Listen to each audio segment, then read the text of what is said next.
বিকল্প পণ্যের, বিকল্প পন্থার, নিজের কামনাকে চরিতার্থ করার কিছু যায় আসে না যে কতটুকু কোরআন মুখস্থ করেছেন, কিছুই যায় আসে না যে কি পরিমাণ তাহাজ্জুদ আপনি পড়েছেন। এগুলো কোনোটাতেই আসে যায় না। শয়তান থামবে না। দিন শেষে আপনি তো একজন মানুষই। দিন শেষে কামনা বাসনাগুলো আপনার মাঝে থাকবে, আর শয়তান থামবে না, সে আপনার পেছনে লেগেই থাকবে। শয়তানের একটা কৌশল আল্লাহ বর্ণনা করেছেন। তার মনস্তাত্ত্বিক কৌশলটি হল যায়্যানা লাহুমুশ শাইতানু আমালাহুম। শয়তান তাদের কাজগুলোকে তাদের কাছে আকর্ষণীয় করে দেয়।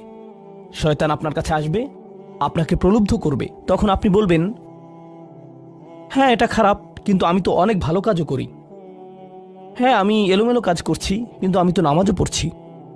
আর আমি তো কাফেরও না, তো সমস্যার কিছু নেই। আর এইবার করেই আমি থেমে যাব। এমন না যে আমি এটা করতেই থাকবো, শুধু একবারই করব। এভাবে নিজেকে সব ধরনের যুক্তি দিতে থাকেন, নিজে নিজে এটাকে বৈধতা দিতে থাকেন।